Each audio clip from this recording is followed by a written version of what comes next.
اللہ وکفى وسلام علی عباده الذین اصطفى اما بعد فاعوذ باللہ من الشیطان الرجیم بسم اللہ الرحمن الرحیم سبحان الذي أسرى بعبده ليلا من المسجد الحرام إلى المسجد الأقصى الذي باركنا حوله لنريه من آياتنا إنه هو السميع البصير. وقال الله تبارك وتعالى في مقام آخر وما جعلنا الرؤيا التي أريناك إلا فتنة للناس. وقال الله تبارك وتعالى في مقام آخر ولقد رآه نزلة أخرى عند السدرة المنتهى عندها جنة المأوى إذ يغشى السدرة ما يغشى ما زاغ البصر وما طغى لقد رأى من آيات ربه الكبرى. وقال النبي صلى الله عليه وسلم أُرِجَ بِي إِلَى السَّمَاءِ أو أُرِجَ بِنَا إِلَى السَّمَاءِ. صدق الله العلي العظيم وصدق رسوله النبي الأمي الكريم ونحن على ذلك لمن الشاهدين والشاكرين والحمد لله رب العالمين. اللهم صل على محمد وعلى آل محمد كما صليت على إبراهيم وعلى آل إبراهيم إنك حميد مجيد. اللهم بارك على محمد وعلى آل محمد كما باركت على إبراهيم وعلى آل إبراهيم إنك حميد مجيد.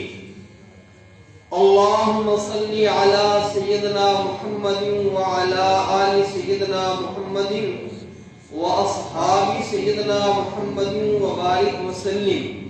يا رب صل وسلم دائما أبدا على حبيبك خير الخلق كلهم.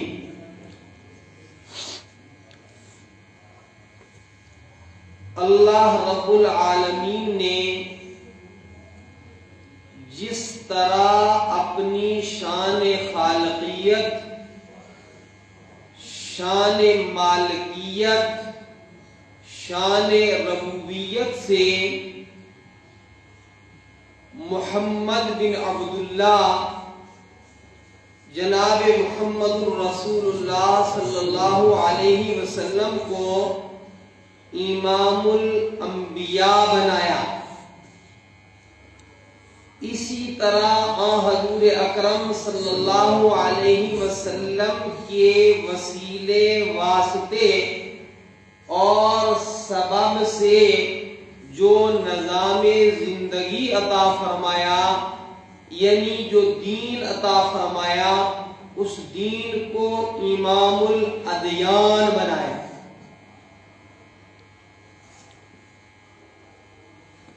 طائف کے انتہائی کربناک سالحے کے بعد اللہ رب العالمین نے رسالت مآب، محبوب کل جہاں سیدنا جناب محمد الرسول اللہ صلی اللہ علیہ وسلم کو سفر معراج کا فقید المثال امتیاز اور اعزاز بخشا.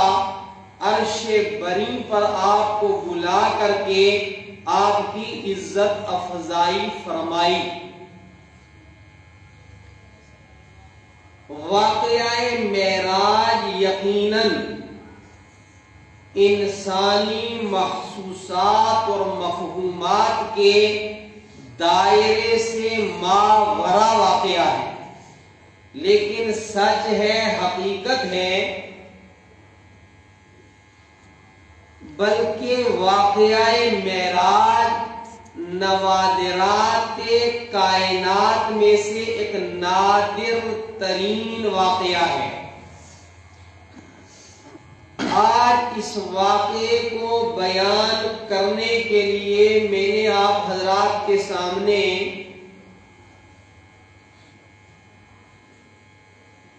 سورہ اسراء کی ابتدائی آیت، سورہ اسراء یا سورہ سبحان کی یا سورہ بنی اسرائیل کی 60 نمبر آیت اور سورۃ النجم کی چند آیات تلاوت کی ہیں۔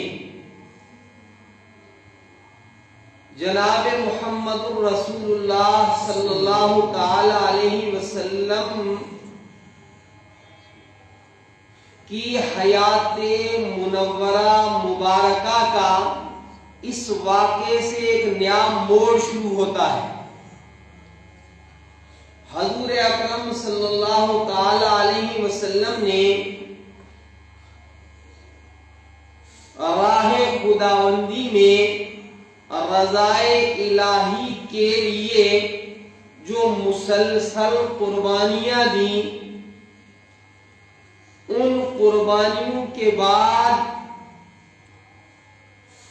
یہ عظیم واقعہ پیش آتا ہے کہ حضرت نبی اکرم صلی اللہ علیہ وسلم اپنی عمر مبارک کے 51 سال 9 مہینے اور کچھ دن جب مکمل کر لیتے ہیں اور آپ حتیم کعبہ شریف میں یا حضرت ام ہانی رضی اللہ تعالی عنہا کے گھر پر آرام فرما رہے ہیں تو جبرائیل امین بحکم خداوندی چھت کو پھاڑ کر اندر تشریف لے آئے اور رسول اکرم صلی اللہ علیہ وسلم کو بیدار فرمایا، جگایا، اور جگانے کے بعد حضرت نبی اکرم صلی اللہ علیہ وسلم کے سینہ مبارکہ کو،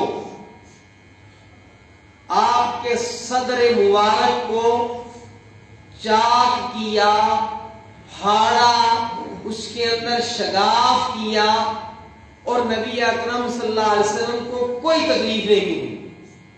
اس سے پہلے بھی ایک مرحلے پر بلکہ ایک سے زائد مراحل پر جناب رسول اکرم صلی اللہ علیہ وسلم کے سینہ مبارکہ کو چاک کیا گیا اور چاک کرنے کے بعد بعض روایت کے مطابق کہ زمزم سے نبی اکرم صلی اللہ علیہ وسلم کے قلب اطہر کو دھویا گیا اور اس کے بعد سونے کے ایک تشت میں جو ایمان و حکمت سے بھرا ہوا تھا رسول اکرم صلی اللہ علیہ وسلم کے سینہ مبارکہ کے اندر انڈیل دیا، اس لیے کہ نبی اکرم صلی اللہ تعالی علیہ وسلم کو معراج کا مبارک سفر کرانا مقصود تھا اور اس سفر مبارک میں انتہائی قریب سے تجلیات الہیہ کا، انوارات ربانیہ کا آپ صلی اللہ علیہ وسلم پر جو عکس مبارک پڑنے والا تھا تاکہ قلب اطہر کو اتنے قریب سے تجلیات الہیہ اور انوارات ربانیہ کے جذب کرنے کے لیے تیار کر لیا جائے۔ چنانچہ یہ کرنے کے بعد حضور اکرم صلی اللہ علیہ وسلم کی خدمت مبارکہ کے اندر ایک براق کو پیش کیا گیا. براق گدھے سے بڑا اور خچر سے چھوٹا ایک جانور تھا، لمبے قد کا، اور اس کے بال سفید اور انتہائی ملائم ترین تھی، اور وہ اتنا برق رفتار چلتا تھا کہ تا حد نگاہ اس کا قدم پڑتا. کتابوں میں لکھا ہے کہ معراج نبوی صلی اللہ علیہ وسلم کے سفر مبارک کے آغاز میں جو براق نام جانور آپ صلی اللہ علیہ وسلم کو پیش کیا گیا، بجلی سے زیادہ اس کی برق رفتاری تھی، روشنی سے زیادہ وہ سبک خرام تھا. جب حضور اکرم صلی اللہ علیہ وسلم سے حضرت جبریل امین علیہ السلام نے فرمایا کہ یا رسول اللہ صلی اللہ علیہ وسلم آپ براق کے اوپر سوار ہو جائیں، تو براق شوخی کرنے لگا. تو جبریل امین علیہ السلام نے فرمایا اب محمد تفعل هذا فما رکبک احد اکرم علی اللہ منہ. اے براق، تو محمد صلی اللہ علیہ وسلم کے ساتھ یہ شوخی کر رہا ہے، آج دن تک کسی سواری کے اوپر اس سے زیادہ اللہ کے نزدیک قابل احترام کوئی سوار نہیں بیٹھا ہو. چنانچہ یہ جانور کو جب جبریل علیہ السلام نے فرمایا تو احترام نبوت کے اندر وہ براق ڈر گیا، سہم گیا، فرما بردار ہو گیا، مطیع بن گیا. اس کے بعد حضور اکرم صلی اللہ علیہ وسلم اس کے اوپر سوار ہوئے، اور اس برق رفتاری سے جب اس نے چلنا شروع کیا، حضور اکرم صلی اللہ علیہ وسلم فرماتے ہیں کہ اس سفر کے اندر فمررت علی موسیٰ لیلۃ اسری بی عند الکثیب الاحمر وہو قائم یصلی فی قبرہ. مسلم شریف کی روایت ہے کہ اس سفر میں جب جا رہا تھا تو میں حضرت موسیٰ علیہ السلام پر سے گزرا کہ ایک سرخ ٹیلے کے پاس حضرت موسیٰ علیہ السلام اپنی قبر اطہر کے اندر نماز پڑھ رہے ہیں. اور بھی اس سفر میں نبی اکرم صلی اللہ علیہ وسلم کو بہت سارے واقعات پیش آئے. زیادہ اقرب الی الصواب یہ بات ہے کہ واپسی پر حضور اکرم صلی اللہ علیہ وسلم حجاز کے ایک قافلے کے پاس سے گزرے یا مکہ کے قافلے کے پاس سے گزرے جو مقام روحہ کے اوپر تھا، اور ان کی اونٹنی گم ہو گئی تھی اور وہ اس اونٹنی کو ڈھونڈ رہے تھے. اس مقام پر حضرت نبی اکرم صلی اللہ علیہ وسلم نے پانی پیا. پھر ایک کارواں عربوں کا گزر رہا تھا مقام ذی طویٰ کے پاس سے. وہاں حضرت نبی اکرم صلی اللہ علیہ وسلم نے دیکھا کہ ان کا ایک اونٹ گر گیا اور اس کی ٹانگ ٹوٹ گئی. ایک اور مقام ہے مقام تنعیم، وہاں سے حضرت نبی اکرم صلی اللہ علیہ وسلم گزر رہے ہیں اور آپ نے بتایا کہ گھورے رنگ کا ایک اونٹ ہے اور اس کے اوپر ایک حبشی جو ہے وہ سوار ہے. یہ 40 دن کا سفر تھا بیت اللہ سے بیت المقدس تک، جس کو نبی اکرم صلی اللہ علیہ وسلم نے لمحوں کے اندر طے کر دیا. جب حضور اکرم صلی اللہ علیہ وسلم بیت المقدس پہنچے تو تمام حضرات انبیاء کرام علیہم السلام نے جناب رسول اکرم صلی اللہ تعالی علیہ وسلم کا وہاں شاندار استقبال فرمائے۔ ایک روایت کے اندر یہ ہے کہ وہاں پہنچنے کے بعد حضرت نبی اکرم صلی اللہ تعالی علیہ وسلم نے خود اپنے دستے مبارک سے اسی جگہ پر جہاں انبیاء علیہ السلام اپنے جانوروں کو باندھا کرتے تھے، آپ نے اپنے براق کو باندھا۔ اور ایک روایت میں ہے کہ جبریل علیہ السلام نے اپنی انگشت مبارکہ سے ایک پہاڑی کے اندر، ایک پتھر کے اندر سوراخ کیا اور وہاں براق کو باندھا۔ اور محدثین نے تطبیق دی ہے کہ دونوں باتیں درست ہو سکتی ہیں۔ پہلے تو نبی اکرم صلی اللہ علیہ وسلم نے براق کو باندھا، پھر جبریل امین علیہ السلام نے وہاں سے کھول کر کے نئے پتھر کے اندر اپنی انگشت مبارکہ سے سوراخ کر کے وہاں نبی اکرم صلی اللہ علیہ وسلم کے براق کو باندھا۔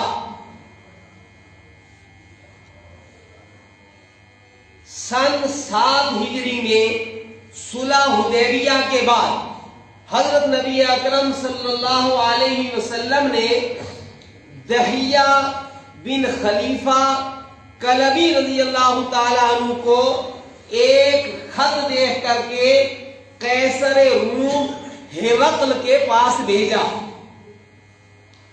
قیصر روم ہرقل کو جب نبی اکرم صلی اللہ علیہ وسلم کا نامہ مبارکہ وصول ہوا تو اس نے اپنے لوگوں سے کہا کہ معلوم کرو اگر ہمارے شہر کے اندر حجاز کے کچھ لوگ بغرض تجارت آئے ہوئے ہوں تو ان کو بلا کر میرے پاس لاؤ۔ چنانچہ قیصر روم کے حکم پر کچھ حجاز کے تاجروں کو نبی ہرقل کے دربار میں حاضر کیا گیا تو ہرقل نے ان تجار سے کہا کہ میں آپ میں سے کسی ایک آدمی سے گفتگو کرنا چاہتا ہوں بقیہ حضرات کی موجودگی میں۔ تو حضرت سفیان رضی اللہ تعالی عنہ اس قافلے میں موجود تھے جو بعد میں مسلمان ہوئے، تو فرمایا کہ اس نبی کے متعلق جس نے یہ دعوت نامہ مجھے بھیجا ہے، نامہ مبارکہ مجھے بھیجا ہے، اس کے متعلق کچھ واقعات مجھے بتاؤ۔ اور دیکھو قطعاً جھوٹ نہیں بولنا، یہ اسی خطہ کے، اسی علاقہ کے، اسی شہر والے لوگ جو تمہارے ساتھ ہیں یہ سن رہے ہیں۔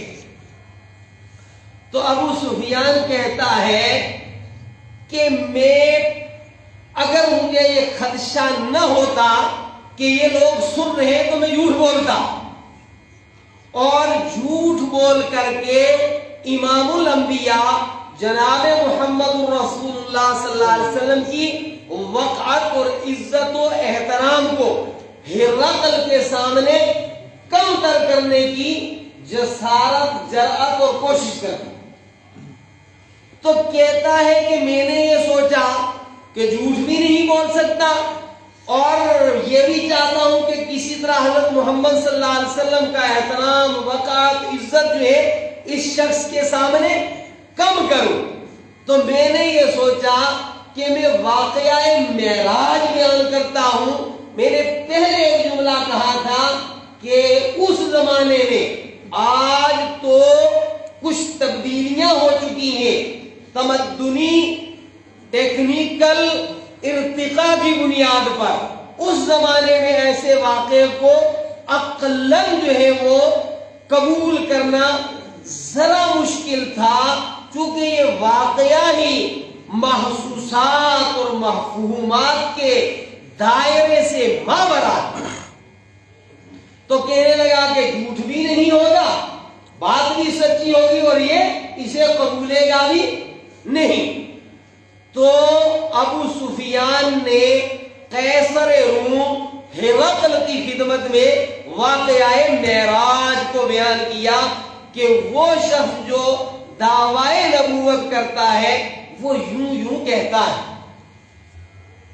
اتفاق سے اس وقت جو ہے قیصر روم ہرقل کے دربار میں لارڈ پادری بیٹھا ہوا تھا، عیسائیوں کا سب سے بڑا وہ مذہبی پیشوا جو اس وقت بیت المقدس کی دینی خدمت کے فریضہ پر مامور تھا۔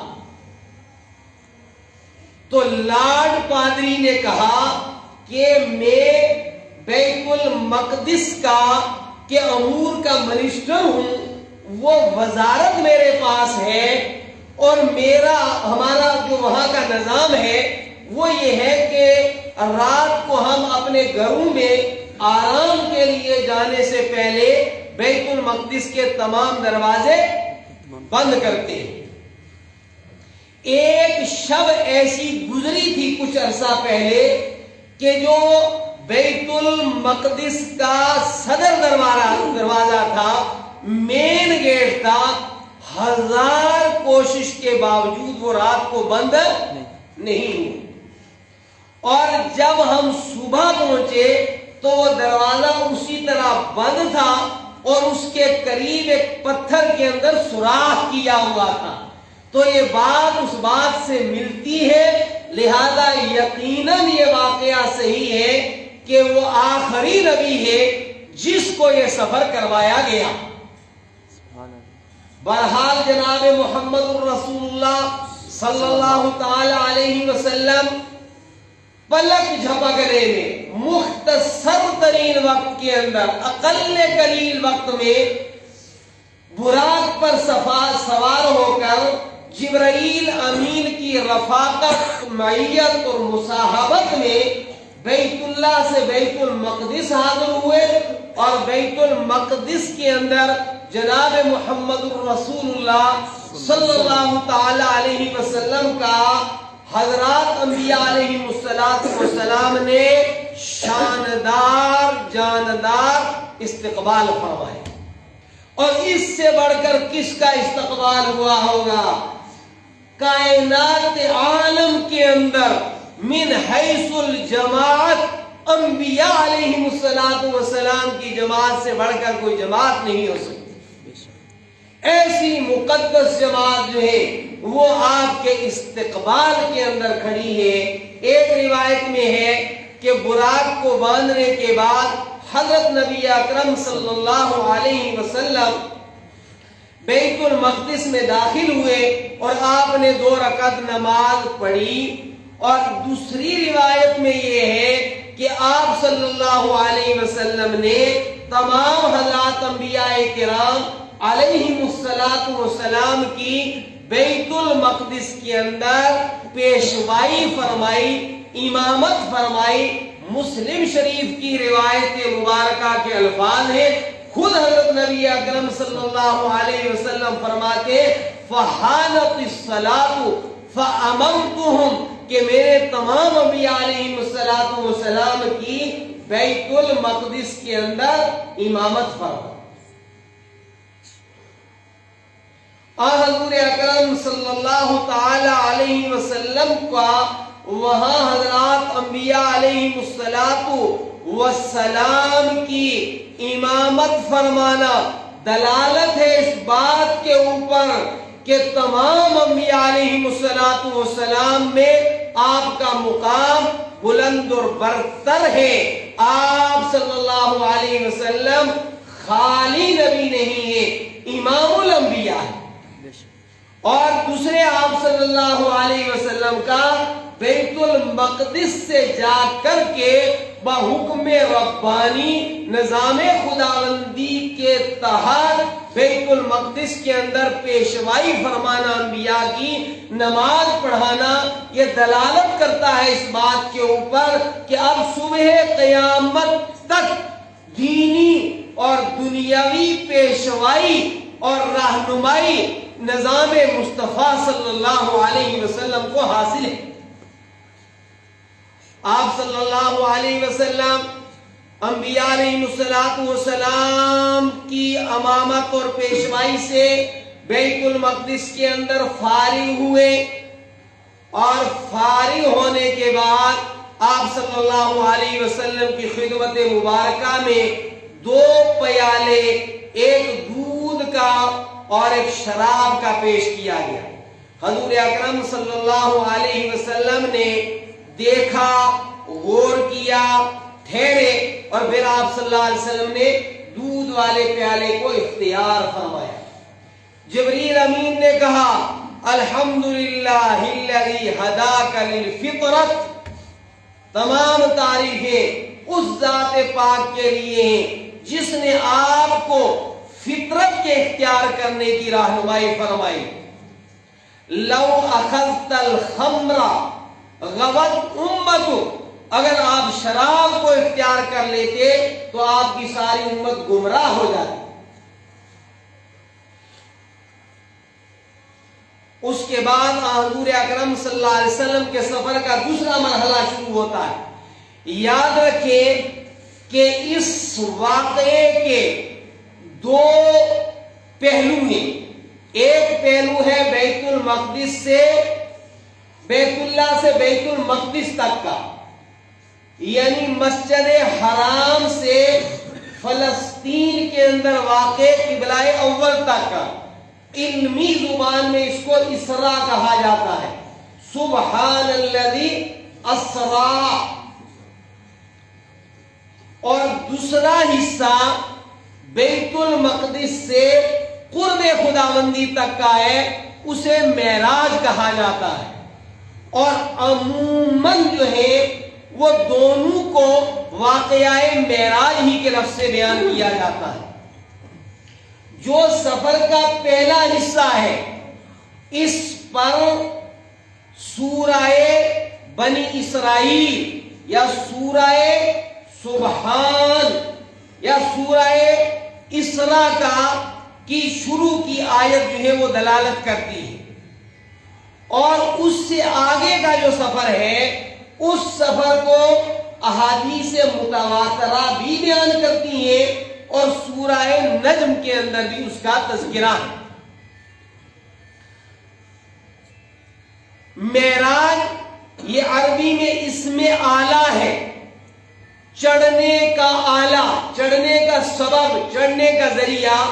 بعض روایات میں تو یہ آتا ہے کہ بیت المقدس سے اوپر کے سفر کے لیے ایک خاص قسم کی سیڑھی نبی اکرم صلی اللہ علیہ وسلم کے لیے استعمال میں لائی گئی، اور دوسری روایت میں ہے کہ نہیں، بیت اللہ سے لے کر سدرۃ المنتہا تک آپ براق پر گئے ہیں، اور سدرۃ المنتہا سے قرب خداوندی کا سفر رف رف پر آپ نے کیا۔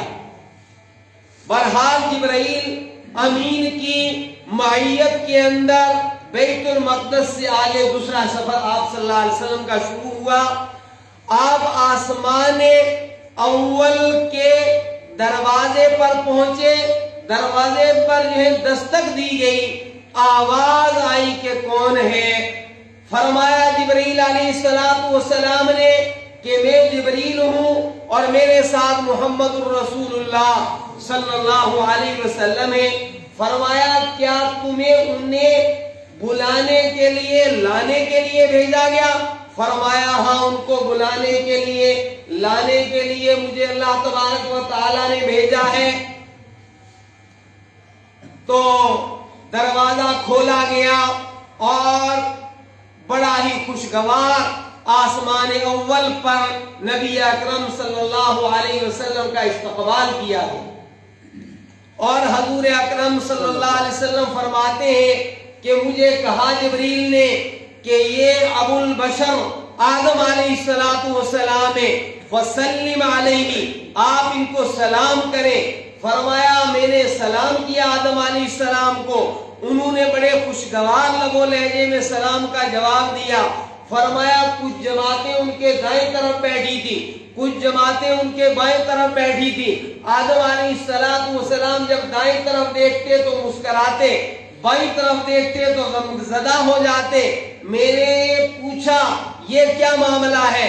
جبریل نے بتایا موسیٰ علیہ السلام حضرت آدم کے دائیں طرف حضرت آدم کی اولاد کے جنتی افراد کی ارواحیں ان کو دیکھ کر یہ خوش ہوتے ہیں, بائیں طرف جہنمی اولاد کی ارواحیں وہ ان کو دیکھ کر غمزدہ ہوتے ہیں. غرض ہے کہ آسمان اول پر حضرت آدم علیہ السلام سے ملاقات ہوئی, اور دوسرے آسمان پر حضرت یحییٰ اور حضرت عیسیٰ علیہ السلام سے اسی طرح ملاقات ہوئی. تیسرے آسمان پر حضرت یوسف علیہ السلام سے ملاقات ہوئی.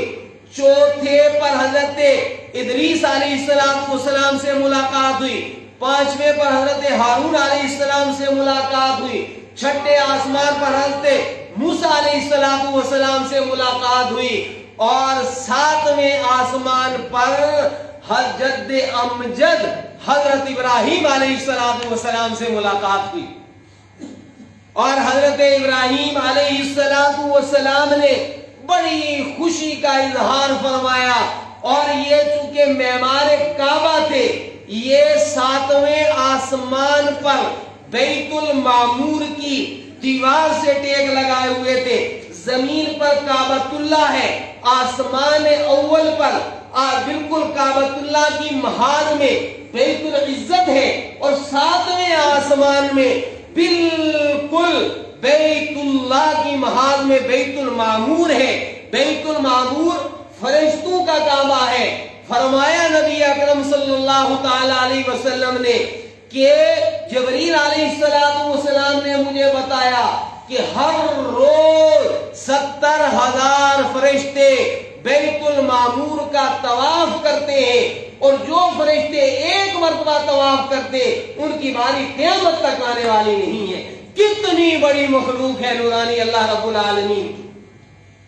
اور اسی موقع پر ابراہیم علیہ السلام نے فرمایا یا محمد, اے محمد اپنی امت کو میرا سلام کہنا, اور جنت کی تعریف کی, اور فرمایا کہ ان کو بتانا کہ جنت کی زمین چٹھیل میدان ہے, بڑی زرخیز زمین ہے, اس کے درخت ہیں سبحان اللہ, الحمدللہ, لا الہ الا اللہ, لا حول ولا قوت الا باللہ.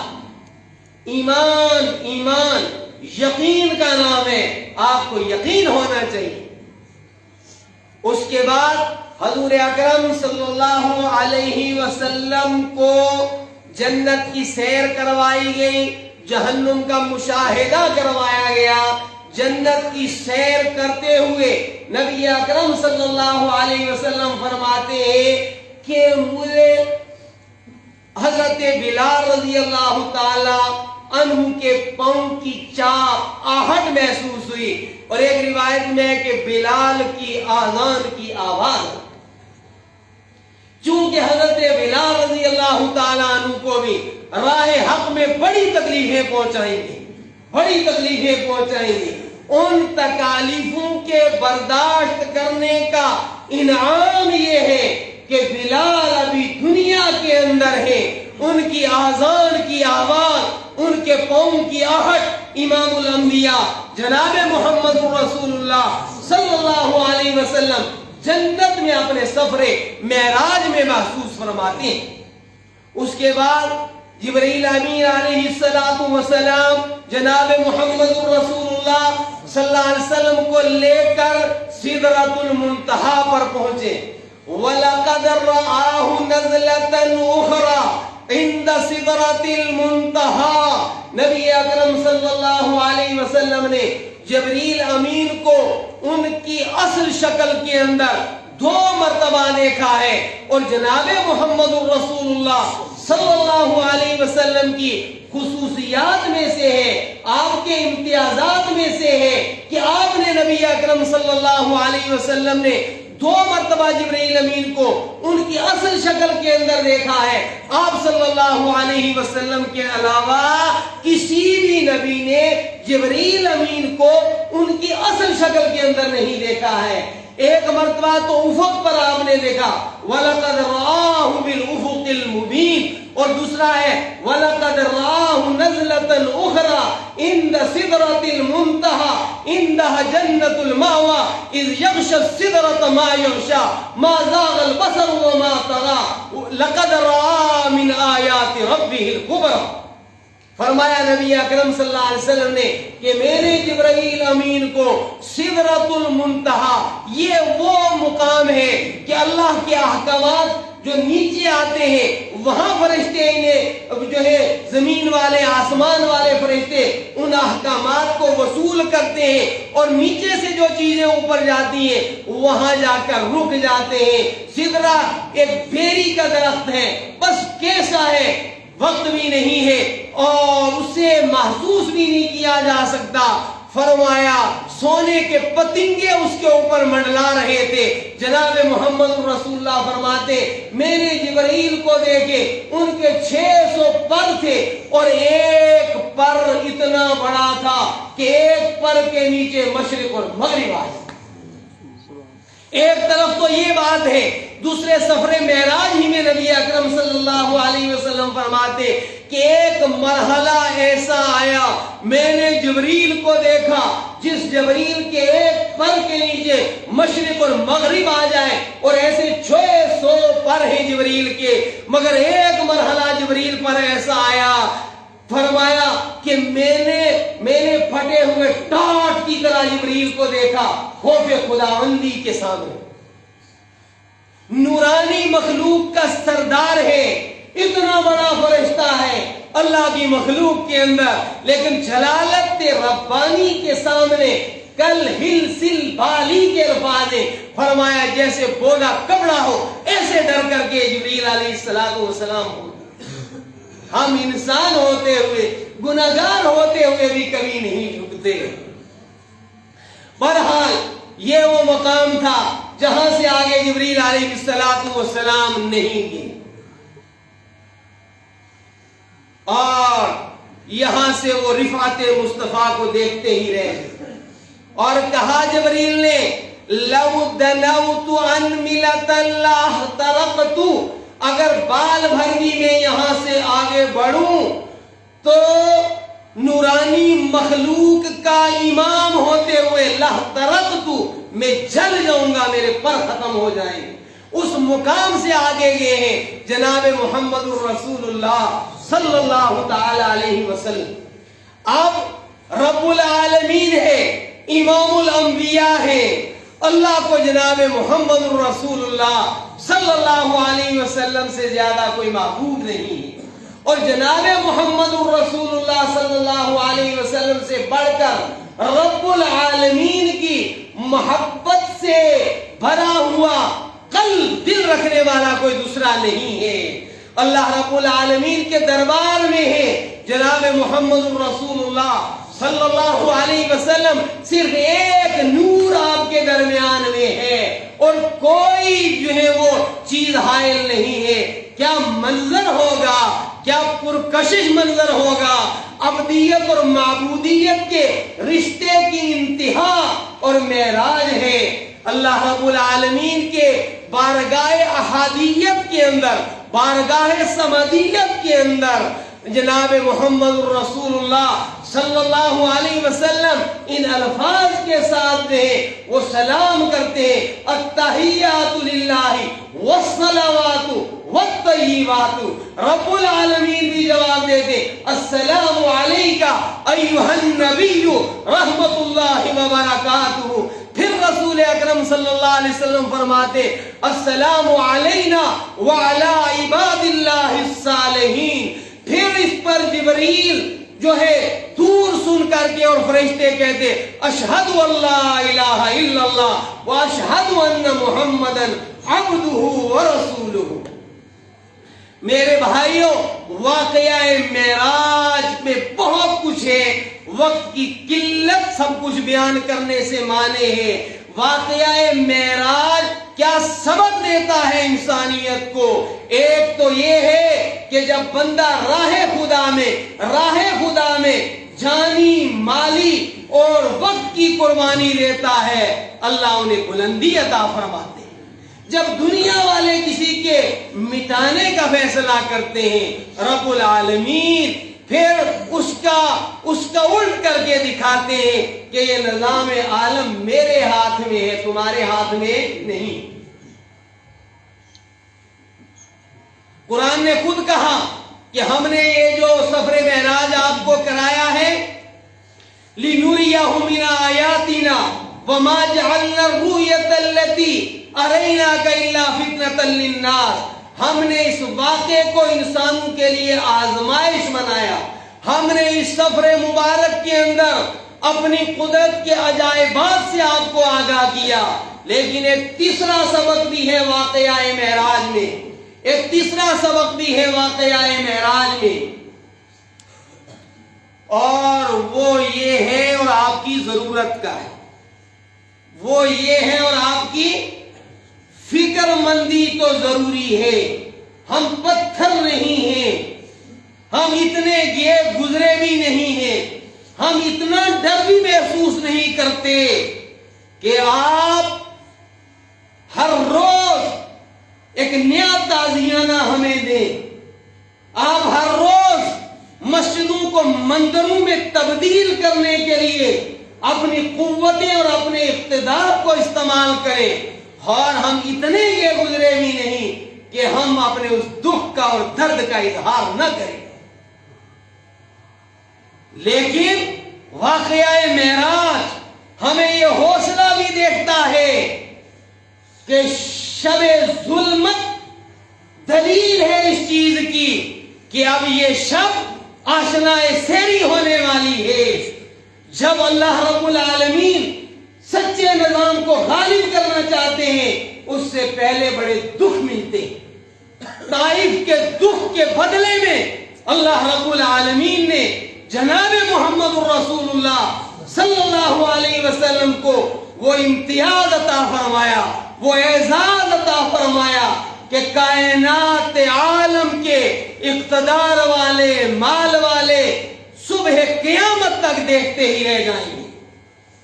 تو جہاں میں آپ کو یہ کہوں گا کہ یقیناً پوری دنیا کے اندر اور اس مملکت کے اندر، جس مملکت کے گیسوئے برہم کو ہمارے اسلاف اور اکابر نے اپنی جانوں کے نذرانے پیش کر کے سوبار سنوارا تھا، جس ملک کے آئین نے ہمیں یہاں ہمارے حقوق کے تحفظ کی ضمانت فراہم کی تھی، وہاں آئے دن جو حالات پیش آ رہے ہیں، کہیں کوئی خبیث النفس اٹھتا ہے تو امام الانبیاء جناب محمد الرسول اللہ صلی اللہ علیہ وسلم کی ذات پاک کے اوپر بکواس بکتا ہے، افواہ بکتا ہے، کہیں مساجد کو یک بات دیگرے جو ہے وہ تبدیل کرنے کی وہ بری کوششیں ہو رہی ہیں۔ یقیناً ہمیں فکر مندی ہے، یقیناً اس پر ہم دکھیا ہے، یقیناً ہم اس پر غمزدہ ہیں، یقیناً یہ ہمارے ساتھ جو ہے ایک برائی کی جا رہی ہے، یقیناً یہ ہمارے حق کے وطنی کی جو ہے پامالی ہے، لیکن اور اس کی ہم مذمت بھی کرتے ہیں، اور بارگاہ ربانی میں ان حالات کے جو ہماری مخالفت میں موافقت میں آنے کے لیے دعا بھی کرتے ہیں، اور آپ سے دعا کے لیے کہتے بھی ہیں۔ لیکن یہ حوصلہ بھی میں آپ کو دیتا ہوں کہ بارہا ہم دیکھتے ہیں خزاں کی پامالیوں کے بعد رب العالمین اپنی قدرت کاملہ اور رحمت واسعہ سے بہاروں کے قافلے بھیجتے ہیں، وہی خزاں کی پامال کی ہوئی زمین لہلہا اٹھتی ہے، سرسبز و شاداب ہو جاتی ہے۔ آپ مایوس نہ ہوں، بارگاہ خداوندی میں دعا کریں اور اپنے آپ کو رب العالمین کے قریب کرنے کی کوشش کریں۔ وآخر دعوانا الحمدللہ رب العالمین۔